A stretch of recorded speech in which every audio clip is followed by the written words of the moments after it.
Dear student, कैसे आप लोग। आज हम लोग इलेक्ट्रिक फील्ड लाइंस के बारे में पढ़ेंगे।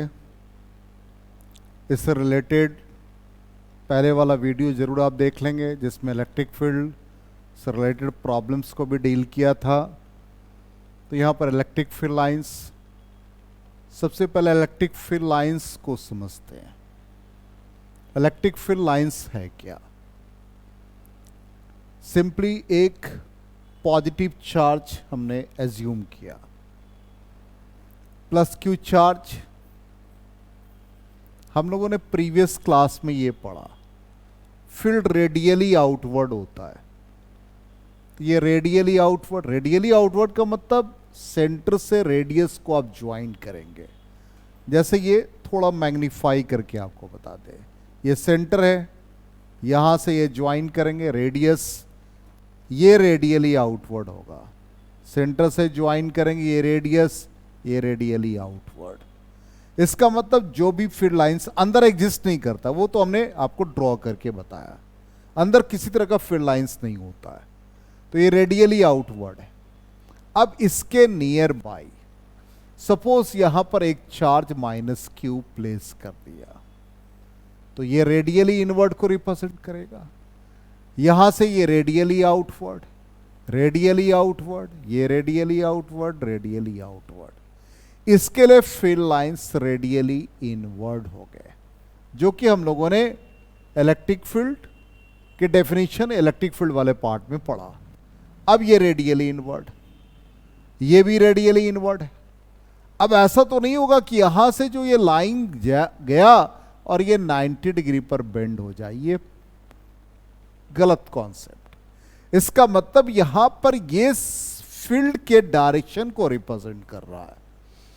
तो फील्ड लाइंस हम लोग कैसे ड्रॉ करते हैं?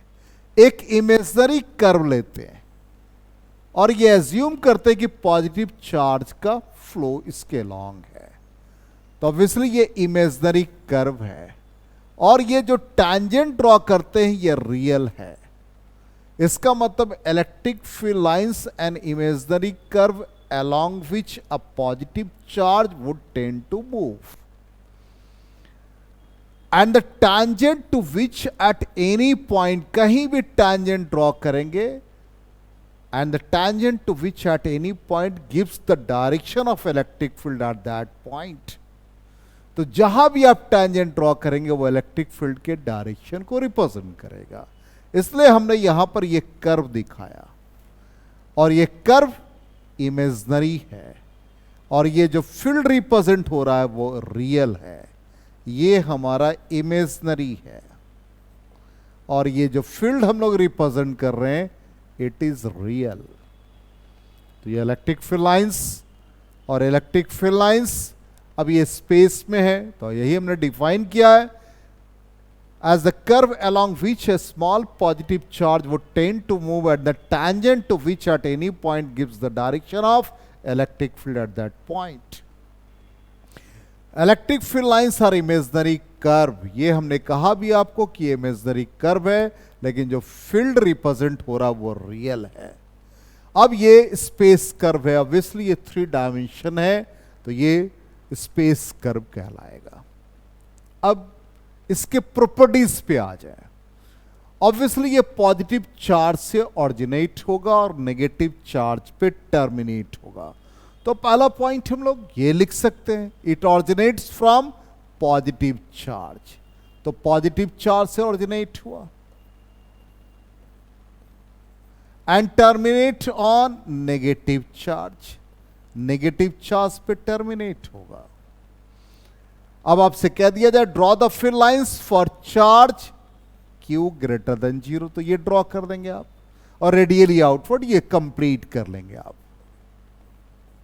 Radially outward draw the field lines for charge Q less than 0, तो रेडियली इनवर्ड ये आप शो करेंगे। ऐसा भी क्वेश्चन आ सकता है, draw the field lines for an isolated positive charge। तो isolated positive charge के लिए draw the field lines for an isolated negative charge, उसके लिए field lines हो जाएगा। Next, fill lines can never intersect each other. दो fill lines कभी भी intersect नहीं कर सकते हैं. ये दोनों हम लोगों ने fill lines को दिखाया है. और at the point of intersection दो different field हो जाए ऐसा condition नहीं होगा. अब कैसे इसको समझते हैं? सपोज हमने मान लिया यहां पर एक Q1 चार्ज ले लिया. अब इससे जो भी फील्ड निकल रहे हैं वो field for charge Q1 E1 को रिप्रेजेंट कर रहा है. दूसरा चार्ज हमने Q2 लिया. अब इससे जितने भी फील्ड्स ऑरिजिनेट हो रहे हैं वो E2 को रिप्रेजेंट कर रहे हैं. अब यहां पर ये दोनों फील्ड ये ऑब्वियसली Q1 के लिए सपोज तो E1 फील्ड को रिप्रेजेंट करेगा, ये Q2 के लिए तो E2 को रिप्रेजेंट करेगा. अब इसका मतलब at the point of intersection दो फील्ड हो जाए ऐसा नहीं हो सकता. जब भी होगा तो एक ही फील्ड को रिप्रेजेंट करेगा. इसलिए हमने यहां पर रीजन लिखा है if they intersect each other then होगा ये there will be two tangents at the point of intersection and hence two directions of electric field at the same point which is not possible. तो ये first second properties दो properties हम लोगों ने देखा. अब आ जाए थर्ड. फिल लाइंस कभी भी क्लोज लूप फॉर्म नहीं करता. तो क्लोज लूप फॉर्म क्यों नहीं करता देखते हैं क्या रीजन है. तो जैसे एक प्लस क्यू चार्ज है इसके near by minus Q charge. अब यहां से फिल लाइंस ऑरिजिनेट हुए इस पे टर्मिनेट हुए, ऑरिजिनेट हुआ टर्मिनेट हुआ, ऑरिजिनेट हुआ टर्मिनेट हुआ. अब इसको हम एक लूप बनाने की कोशिश करते हैं. ये फर्स्ट ये सेकेंड ऐसा लूप बनाया. तो ये लूप तो कंप्लीट नहीं होगा. लूप का मतलब क्या होता है इनिशियल और फाइनल कोइंसाइड कर जाए. तो यहां पर ये 1 और 2 कोइंसाइड नहीं कर रहा है, दोनों का डायरेक्शन सेम है. इसलिए ये इलेक्ट्रिक फील्ड लाइंस कभी भी क्लोज लूप को फॉर्म नहीं करता. लेकिन ऐसा तो कोई होगा जो क्लोज लूप को फॉर्म करता है. वो मैग्नेट के केस में होता है. मैग्नेटिक फील्ड लाइंस जैसे ये नॉर्थ पोल साउथ पोल है. नॉर्थ से फील्ड लाइंस ओरिजिनेट होते हैं, साउथ पे टर्मिनेट होते हैं. And inside the magnet south to north. इसलिए मैग्नेटिक फील्ड लाइंस हमेशा क्लोज लूप फॉर्म करेगा. Electric field lines never form a close loop. Next properties देखते हैं. Field lines never exist inside a conductor. Conductor के अंदर कभी भी field lines नहीं होते. अब यहां पर number of field lines originating और terminating on a charge is proportional to the magnitude of charge. इसका मीनिंग ये है जैसे मान लिया यहां पे हमने 2q चार्ज लिखा और यहां पर एक माइनस q चार्ज है. यहां से फील्ड लाइंस ऑरिजिनेट हो रहे हैं, इस पे टर्मिनेट हो गया. इस पे टर्मिनेट होने वाले नंबर ऑफ फील्ड लाइंस 3 हैं. इसका स्ट्रेंथ इससे डबल है. तो यहां पर magnitude of charge is directly proportional to number of field lines. इसका मतलब यदि इसके लिए 3 फील्ड लाइंस टर्मिनेट हो रहा है तो इसके लिए 6 फील्ड लाइंस ऑरिजिनेट होंगे. इसलिए हम लोग यहां पे 3 फील्ड लाइंस को ऐड कर दिया तो ये 6 हो गए. तो 1 2 3 4 5 6 फील्ड लाइंस को रिप्रेजेंट करेगा. इसलिए magnitude of charge is always directly proportional to number of field lines. Next properties. Field lines are always normal to conducting surface. कोई भी कंडक्टिंग सरफेस है उसमें फील्ड लाइंस हमेशा नॉर्मली होगा. अब जैसे मान लिया कि यहां पर एक मेटल प्लेट रख दिया और यहां पर एक सरफेस है जिससे फील्ड लाइंस ऑरिजिनेट हो रहे हैं और यहां पे इसके सरफेस पर पॉजिटिव चार्ज है. तो इससे निकलने वाले जितने भी फील्ड लाइंस होंगे इस पे नॉर्मली इंटर करेगा और ये नेगेटिव है तो यहां से जितने भी फील्ड लाइंस होंगे नॉर्मली 90 डिग्री फॉर्म करेगा, नॉर्मली इंटर करेगा। यहां से जो भी फिल लाइंस निकलेंगे वो नॉर्मली इंटर करेंगे। इसका मतलब यदि ये कंडक्टर का सरफेस है तो इससे जितने भी फिल लाइंस ओरिजिनेट हो रहे हैं वो नॉर्मली होंगे। Field lines normally, normal to the surface of every charge conductor. यहां भी वैसे ही दिखा है जैसे एक पॉजिटिव प्लेट है, इसके नियर बाई एक नेगेटिव प्लेट है। तो यहां से जितने भी फिल लाइंस ओरिजिनेट हो रहे हैं पॉजिटिव प्लेट से और इस पर नेगेटिव प्लेट पे टर्मिनेट होंगे, ये नॉर्मली होंगे।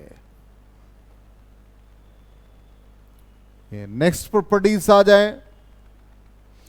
Field lines exhibit longitudinal contraction indicating that like charges repel each other। Simply एक पॉजिटिव चार्ज, इसके नियर बाई एक नेगेटिव चार्ज, ये प्लस क्यू चार्ज, इसके नियर बाई नेगेटिव चार्ज। यहां से जितने भी फिल लाइंस ओरिजिनेट हो रहे हैं ये टर्मिनेट हो रहे हैं। हमने जस्ट आपको बताया कि इमेजिनरी कर्व है, ये सारे फिल लाइंस ऐसे हो रहे हैं। इसका मतलब लॉन्गिट्यूडनल कॉन्ट्रैक्शन है, लॉन्गिट्यूडनली लेंथ वाइज। तो ये तभी पॉसिबल है जब एक पर चार्ज पॉजिटिव दूसरे पर चार्ज नेगेटिव। अब यहां पर फिल लाइंस जितने ऑरिजिनेट हो रहे हैं उतने टर्मिनेट हो रहे हैं, तो ऑब्वियसली चार्ज का स्ट्रेंथ सेम होगा। अभी जस्ट हम लोगों ने क्या पढ़ा, magnitude of charge directly proportional to number of field lines. तो नंबर के डायरेक्टली प्रोपोर्शनल, तो यहां से निकलने वाले 5 फिल लाइंस हैं, तो ये 5 टर्मिनेट होंगे। इसका मतलब ये इलेक्ट्रिक डाइपोल की तरफ बिहेव कर रहा है। तो आपसे ये कहा जा सकता है कि draw the field lines for Q1 is equal to Q2 and Q1 greater than Q0, Q2 less than 0। तो ये डाइपोल हो गया। तो डाइपोल के लिए आप फिल लाइंस ड्रॉ कर देंगे। Next, fill lines exhibit lateral expansion indicating that unlike charges attract each other। तो यहां पे एक पॉजिटिव चार्ज, इसके near by another positive charge, दोनों पर चार्ज लाइक चार्जेस है। सॉरी, यहां पर लाइक चार्जेस होगा। like charges repel each other।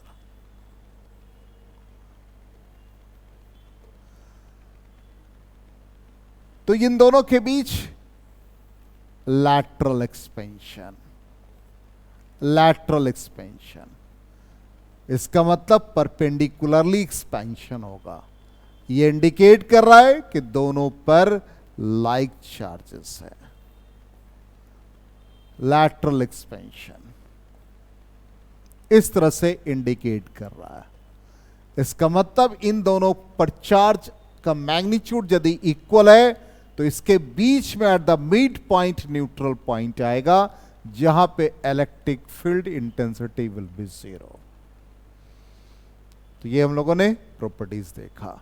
अब सारे प्रॉपर्टीज को यदि हम लोग मिला दें और आपसे एक क्वेश्चन अराइज किया जाए कि जैसे ये कंडक्टर है, अब इस कंडक्टर पे फिल लाइंस देखिए ऐसे रिप्रेजेंट हो रहा है।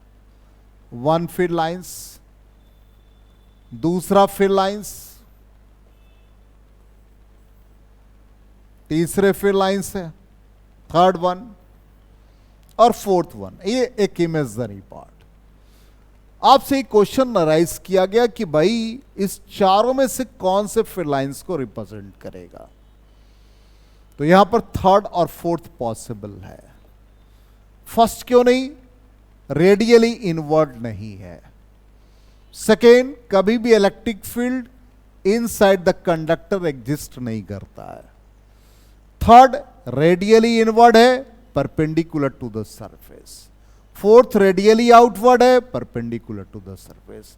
Is third and fourth will represent electric field lines. तो ये हम लोगों ने इलेक्ट्रिक फील्ड लाइंस उसके प्रॉपर्टीज को देखा। अब यहां पर यूनिफॉर्म और नॉन यूनिफॉर्म का कॉन्सेप्ट आता है कि यूनिफॉर्म क्या है। तो यूनिफॉर्म इलेक्ट्रिक फील्ड लाइंस तभी होंगे जब उसका मैग्नीट्यूड और डायरेक्शन सेम होगा। इसका मतलब यदि हम फील्ड लाइंस को ड्रॉ करते हैं, तो ये फील्ड लाइंस हम ड्रॉ कर रहे हैं, तो फील्ड लाइंस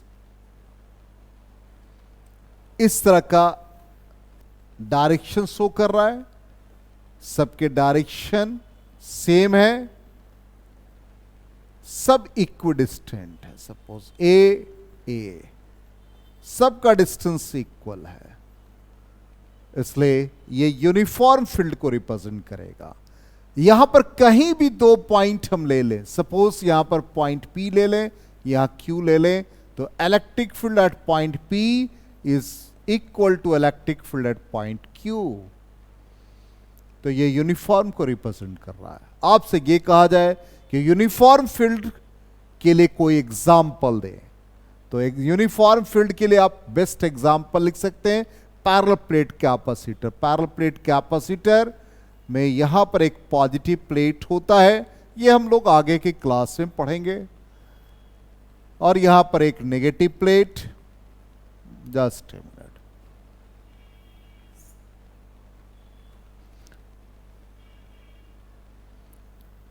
तो यहां एक नेगेटिव प्लेट।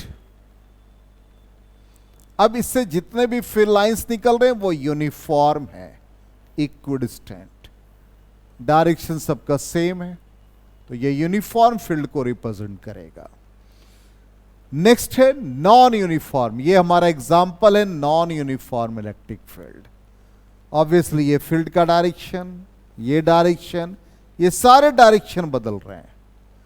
अब यहां पर हमने लिखा है, दो पॉइंट लिया है और दोनों पॉइंट, जैसे मान लिया यहां पर एक पॉइंट ले लें, यहां एक पॉइंट ले लें, यहां ए पॉइंट ले लिया या बी पॉइंट। कहां पर स्ट्रेंथ ज्यादा, जहां पर इलेक्ट्रिक फील्ड लाइंस क्राउडेड हो वहां का स्ट्रेंथ ज्यादा होता है।